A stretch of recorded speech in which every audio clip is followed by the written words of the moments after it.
What's up, Bashar? Thanks for this opportunity. I wanted to ask you that are different brainwave frequencies, different sub-egos, like are different brainwave frequencies, could they be considered as the physical manifestation of thoughts? And the collection of different certain frequency, like area, such as alpha waves, could they be considered a sub-ego, like a mind within a mind, a collection of thoughts, a thought process? Thank you very much. Yes, to all of it, if you wish to look at it that way, and if those definitions help bring you clarity. The vibration and the different states of being in the brain are the result not just of the idea of thoughts, but of the idea of belief systems, because it is belief systems that actually generates the physical personality, which then has the thoughts that go with those particular frequencies. But I know that sometimes on your planet, people interchangeably use the idea of thoughts and beliefs. But it is really fundamentally what you really believe to be true that generates the frequency state that you're in.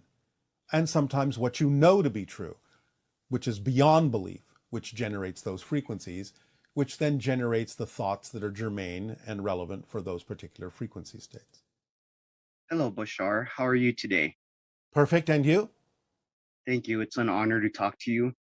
It is an honor to talk with you as well. What would you like to discuss?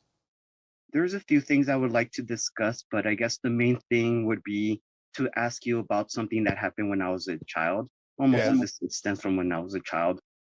I grew up in Los Angeles, and sometimes on the weekends we would go to Mexico, a place called Tecate.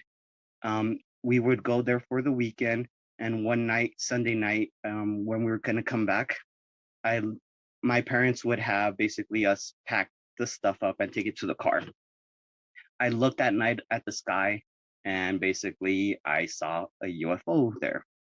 Um, to me as a kid, when I looked at the sky, it looked almost, my imagination was like almost like if somebody put a sticker on the sky, which was a wall, but it was slanted and it had colored lights around it, different color lights. Then I guess society took over in my mind, and a thought was like, what if I get abducted? What if I never see my parents again? And I ran into the house. Being a child, I wasn't sure what to do.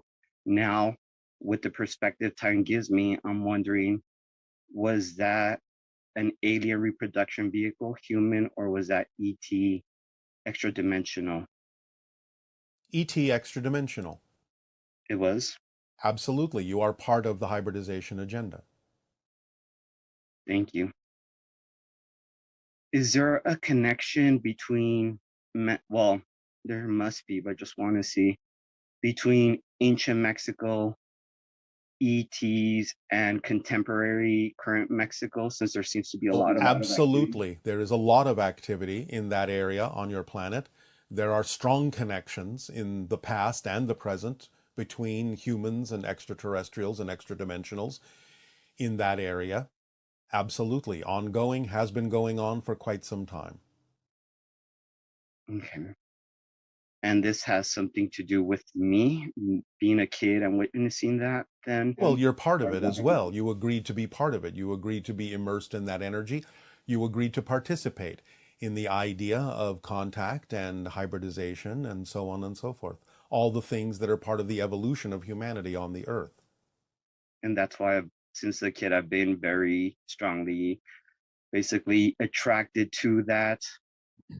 Basically that seeing the UFO. And another thing would be ancient Mexico. You spoke about, or you mentioned Gukumat, Quetzalcoatl in some of your transmissions, Yes. tied to the crystal skulls. Yes. But there's so much information out there that sometimes I don't know. I mean, what is what? The For information example, you require will come to you automatically and synchronistically that's relevant for you. Whatever is not relevant doesn't need to come. You will receive the information that's relevant for you to help you move forward. It just happens automatically when you follow the formula. That's why we share it with all of you. It makes it easy. yes, definitely. And well, I first want to throw in there to thank you so much for the information you put out, the vibration you give out, just for being yourself and giving that example, being that reflection. We can be nothing else, but we thank you. Thank you. I had a question about basically a couple of scholars that I've read about. They both are tied into work in Mexico. Very controversial, both of them, but the stuff that they talk about has a lot of parallels to pretty much things that you do.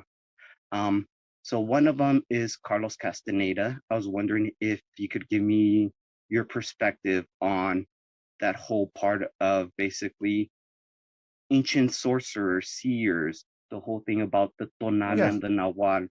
it is a Almost like, journey of shamanism, an experience of the idea of your connection not only to nature, but as nature, an expression of nature, and a connection to the earth and the earth consciousness.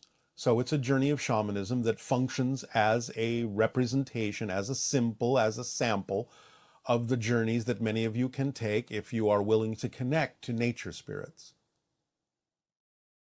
we're going to connect to nature spirits. Would water, bodies of water, rivers, lakes, oceans, is that a strong connection with with nature that I think that you I know the can answer to follow? that. I think you know the answer to that. Thank you. Lastly, well, the going back to the Carlos Castaneda thing, he was a scholar that studied in Mexico. He referenced somebody else who was also a scholar who also studied in Mexico. Somebody who, like him, is no longer here. We don't know don't really know what happened according to different stories. But this person, his name is Jacobo Greenberg Seilerbaum, and he ended up working with a medium, an open channel, who would channel in the spirit of Cuauhtemoc, the last Aztec emperor. He would do psychic surgeries through the body of Bachita, which was a famous shaman back in the 60s, 70s, around that time. In um, one of the paragraphs in the book that Jacobo wrote, it was Cuauhtemoc's birthday, and they made pretty much like a festival for him in the place where he would do psychic surgeries on people. I guess the procedure was kind of opening up to questions to the people who were there, and then they would proceed to operate using a blunt knife, and they would take out hearts or take out organs and put them Is back there a in. question here? Yes, there is. Basically, he would ask the person that was right there working with him. He would ask Pachita in the presence of El Hermanito, which was Cuauhtemoc, the last Aztec emperor.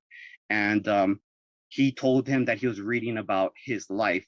And then he pretty much replied that he had told them that they wouldn't do human sacrifices, that he was witnessing what they would do, which would be psychic surgeries. I was wondering if you could give some feedback on that. You must understand that it is important to know that all healing takes place in the belief system of the person requiring the healing. The idea is whatever makes sense culturally, symbolically, whatever is representative of connecting to your higher mind, whatever is understood in physical reality to be an illusion, can still have great power as a symbol to allow people to change their frequency and change the physicality of their bodies in ways that may seem miraculous, but really are just an indication that physical reality is just a projection of consciousness. So the techniques and the approach of those rituals that you're talking about were simply ways of hearkening back to certain kinds of ideas. We can't go into that story deeply, it would take too long. But the idea of doing the psychic surgery as a representation of the so-called past sacrifices that were done as a misunderstanding of a connection to extraterrestrial beings can be used as a symbol of the idea that physical reality is changeable, malleable, And it requires the belief system of the person to open themselves up, to allow themselves to change themselves with the permission that comes from relating to the cultural ritual that is undertaken by the shaman or the healer. Does that make sense? Do you understand what we have said? To a certain point, but I was wondering if you could just clarify it a little bit more. All healing is done by the person who requires the healing. The shaman or the healer simply sets up the vibration, and in this case uses an ancient ritual, or represents or symbolizes an ancient ritual, to express the power that is innate in every individual to heal themselves. Does this make more sense?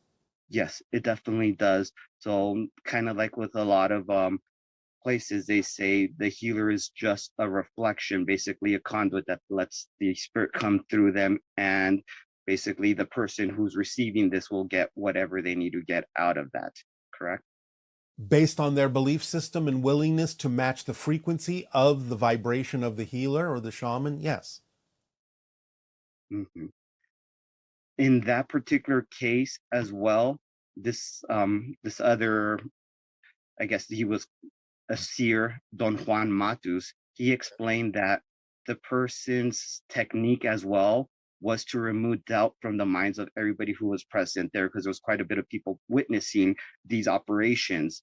And he described it as basically the spirit taking over and moving to people's assemblage point. It was some kind of energetic configuration that they would see. Yes, we understand. Again, people attracted to that idea are willing to let go of certain limiting belief systems, moving their so-called connection or assemblage or agreement point to the point where they understand that more is possible in physical reality, because physical reality is nothing more than a projection of their consciousness. So it's a ritual that allowed for a collective agreement to shift to a new understanding, making other things possible in their physical experience.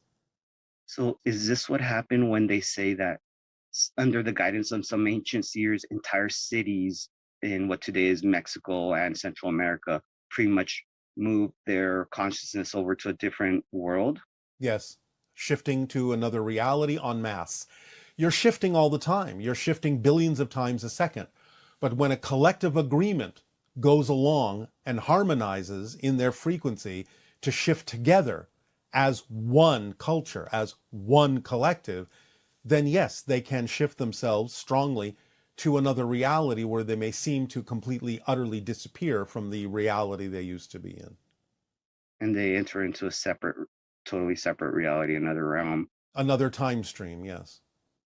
And is that what we're doing right now with this time of change? To some degree, yes, you are. Splitting prism that you were mentioning Yes, to me? yes, it's all connected. It seems like that. You will wind up on a different Earth and eventually no longer experience those that are not of the compatible vibration of the reality that you have shifted to. And like you mentioned, we do this billions of times already, but it looks like the collective guides us to a certain place.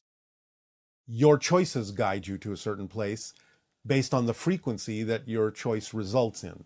There will be those that will join you in a similar kind of reality, but there will be those that won't.